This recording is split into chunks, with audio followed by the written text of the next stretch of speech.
Mr. Transformers 96 here with another video where I'm going to be talking about some newly shown Marvel Legends items, and this time we have the first, or the full assortment of the second wave of Infinity War figures, and that includes the Build-A-Figure. Very excited about this. Some of these were shown at New York Toy Fair 2018, which I did make a video talking about Ant-Man and the Wasp, so I won't go too in-depth with them, but there were, and then there were the comic figures have already been shown, but basically today the two new movie figures of the wave that rounds out the wave, and then the Build-A-Figure were shown, so I'm going to be focusing on them, particularly the Build-A-Figure. But let's talk about the entire wave in general here. First of all, we have Ant-Man. Again, I made a separate video about this. I do like this new version of Ant-Man. I think it's time for an update, and I do like I like it quite a bit, especially the fact that he does come with the Paul Rudd head sculpt, and that Paul Rudd head sculpt has a big old smirk, very Paul Rudd-like. So I definitely like it a lot. I think it fits the character, and really enjoy that face sculpt because it's actually a pretty good likeness. It's a very strange expression,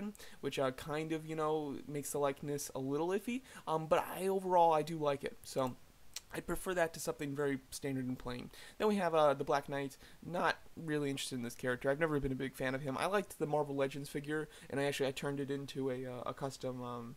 What did I do with that? I used some of the parts for Ronan, some of the parts for somebody else. But yeah, overall, I think it's gonna be a perfectly fine figure. Nothing special. I don't think that it really uses any unique parts either, other than the head sculpt and maybe the cape. So overall, I'll skip this if I can get his Build-A-Figure cheap.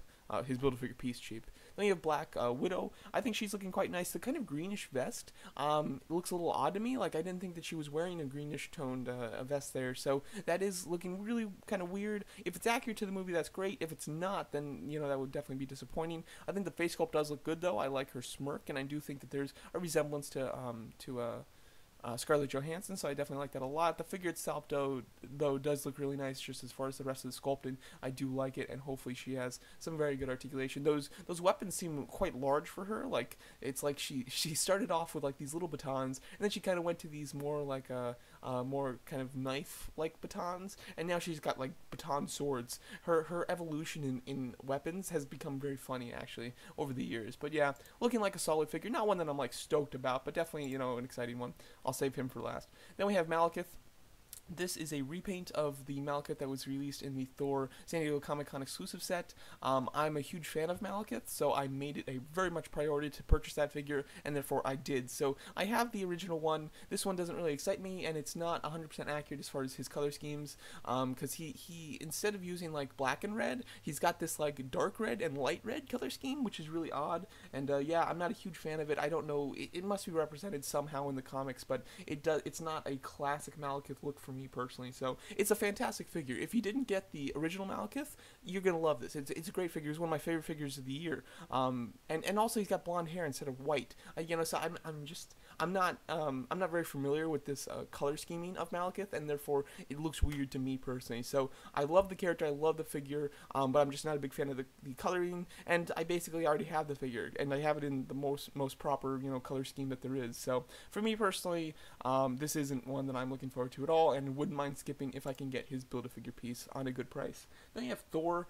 Thor's looking a little odd. He obviously doesn't have an eye patch, so I guess he gets his eye back. That's kind of weird. I don't really like the face sculpt. I think that the face sculpt looks worse than the Ragnarok one. It's like they went down in quality, which is strange. His new weapon does look cool, and I like the lightning accessory piece that he comes with.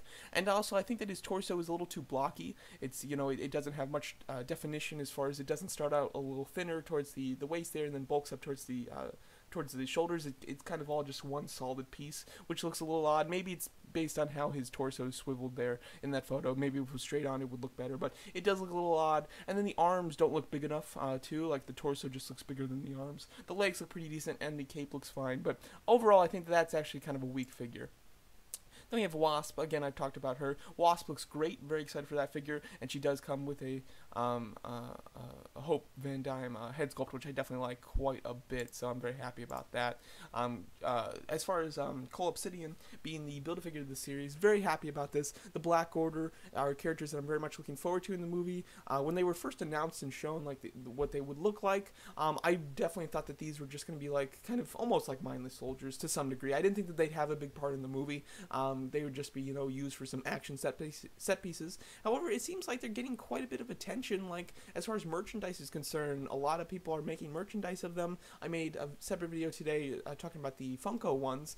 They're making a bunch. They're making them all in Pops, of course, and then they're making just about them all in Mystery Minis as well. And then and now Marvel Legends is now producing the second one. When they made Proxima Midnight, I was very surprised, but I thought, hey, maybe she's just kind of like the main one of them. And I was hoping for the rest, but I wasn't expecting it at all. So, and the one that I was most not expecting was Cull Obsidian Cull Obsidian, because he would have to be a Build-A-Figure or in some sort of pack by himself because he's so big.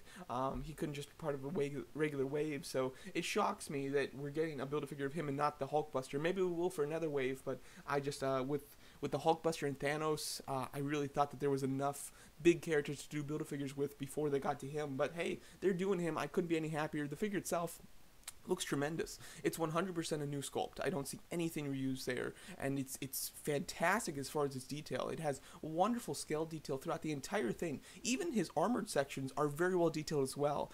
He is just full of detail. I love his kind of loincloth, how it's kind of shredded. I definitely like that a lot. I think it looks great. I like the way that the feet are sculpted. Those could actually be used for an Abomination, movie Abomination custom. I could totally see that happening. And then the paint itself looks really nice. I love the paint, especially in the torso there. You have a great mixture of browns and oranges and that silver with the armor. And he almost looks like he's on an organic volcano within his paint scheme, because it looks like he has a top layer, kind of like a crusty layer of like burntness to him, and then as you go lower, he gets like the more liquefied orange. Really cool. I like it a lot. As far as his accessories, he comes with that hammer, which I've never seen him have in any of the toys or anything else. The accessories that he was posed with in that statue that was revealed, as well as in all the Funko products, is his like two almost like circular weapons, very much similar to Star-Lord's guns. So it would be odd if he doesn't come with those. So, I certainly hope that he does come with at least one or two of those, considering he seems to be, those seem to be his classic weapons. The hammer looks cool. I've never seen him actually have that before. So, overall, I'm extremely excited for this Build-A-Figure. It looks like he has great articulation too, even though his legs are very bulky. It looks like they have double jointed knees, and yeah, he just looks like he's going to be really big too. As far as size, we don't have a comparison with him yet, because he's not been posed with anybody else. But as far as how Thanos is compared to him, as far as the statues are concerned, Cull Obsidian is much bigger than Thanos. So this should be a very big Build-A-Figure, which, thank God, we're finally getting back to the way it should be in Marvel Legends. So I'm happy about that. Also, Kevin Feige has rumored that there's some interesting people doing the voices for the Black Order, and at the moment, Kevin Conroy is actually rumored to be voicing Obsidian here. So that would just make him even more special. So I'm kind of excited for that. If you don't know, Kevin Conroy is of course the most famous voice of Batman. He's voiced Batman for like the past 20 years. So anyway, this wave in general, how I feel about the wave as a whole, I'm not super excited for it as a whole, I must say. I'm very much looking forward to two of the figures in this wave, being Ant-Man and the Wasp. I'm okay with Black Widow, and then I'm not really looking forward to Thor, the Black Knight, and Malekith, but then I'm super stoked for the Build-A-Figure being Cull Obsidian. So overall, it's a solid wave for me. Two figures that I'm excited for, and one Build-A-Figure that I'm super excited for, and the rest are kind of all for me personally. So we'll see.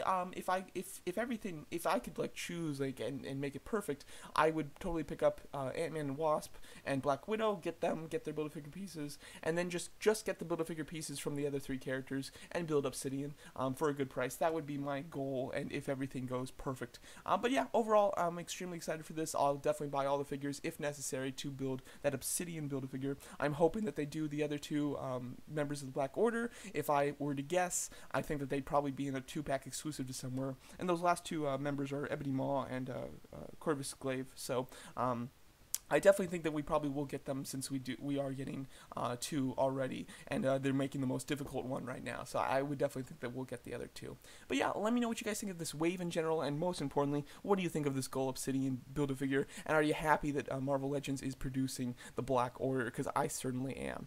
And thanks so much for watching.